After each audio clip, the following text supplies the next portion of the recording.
m'appelle Cédric. J'ai 23 ans. Il y a peu, sur un forum dédié aux histoires d'horreur, avec mon meilleur ami Jason, nous avons rencontré une fille de notre âge, Léa, passionnée elle aussi par les histoires qui font frissonner.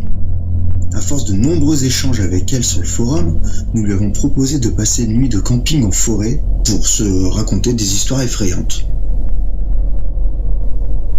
Ce soir-là, Léa tremblait à l'idée de raconter son histoire autour du feu de camp que Jason et moi avions pris soin d'allumer.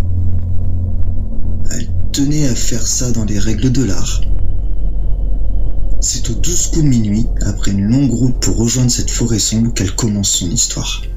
Un matin, à l'aube, ils sont venus le chercher. On se regardait bizarrement et on se demandait de qui elle voulait parler. Des gyrophares cernaient la maison.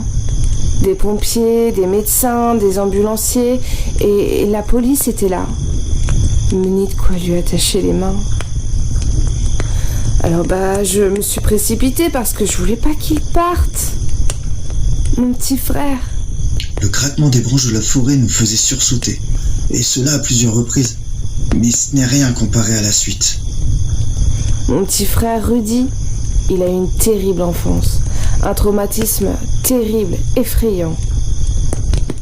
C'était un petit garçon normal, comme tous les autres, quoi. Jusqu'au jour où il a commencé à s'enfermer dans sa chambre. Et à parler seul, lorsque tout le monde dormait. Je pensais qu'elle allait pleurer. Au moment où j'allais lui dire de s'arrêter, Jason m'a attrapé la main et m'a fait signe de la laisser continuer. Un soir, en passant devant sa chambre pour aller à la salle de bain, je l'ai entendu dire Chut, elle va t'entendre. Le lendemain, il n'a pas dit un mot, pas un seul mot. Ça faisait des mois que cette mystérieuse situation durait. Ses notes cessaient de baisser, il se renfermait sur lui-même. Il restait des heures et des heures et des heures interminables, assis sur son lit après avoir fermé les volets. La lueur des flammes de notre feu de camp scintillait dans ses yeux. Elle reprit sa respiration et a relevé la manche de son sweatshirt pour nous montrer son bras. Il était rempli de cicatrices. On ne les comptait plus tellement il y en avait. Une nuit, je suis rentrée vers 2h après une soirée entre copines, quoi. Et en allant dans la cuisine, j'ai remarqué l'absence de grands couteaux. C'est là que je l'ai vu. Mes mains, mes bras, mon ventre ont été touchés. J'ai été hospitalisée d'urgence. Mon propre petit frère m'avait presque laissée pour morte en disant qu'il agissait sous le nom d'Emeric. Mes mains tremblaient. Je sais pas pourquoi, mais même mon corps ne tenait plus face à la peur qui m'envahissait. C'est alors que je lui dis « Attends, mais qui est Emeric ?» Emeric ? Emeric, c'est la personne, ou du moins, c'est la chose qui a parlé à mon frère cette nuit-là.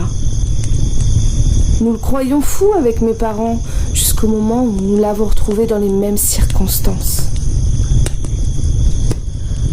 Un autre soir, lorsque je faisais la toilette de ma nièce, j'ai aperçu Rudy entrer dans la salle de bain.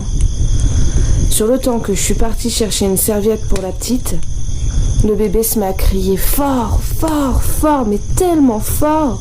J'ai accouru à son secours en me demandant mais qu'est-ce qui se passait ? En entrant, j'ai vu un homme de dos, vêtu de noir, mon frère à ses côtés. Ils essayaient tous les deux, de noyer le bébé, le tout petit bébé dans l'eau de sa baignoire. Après quelques secondes de silence, Jason, qui semblait effrayé, lui demanda d'une voix tremblante et alors, comment ça s'est terminé ? Le vent se levait, de plus en plus fort, et soudainement le feu s'éteignit. 2 points rouges face à nous nous fixaient, et une voix grave retentit.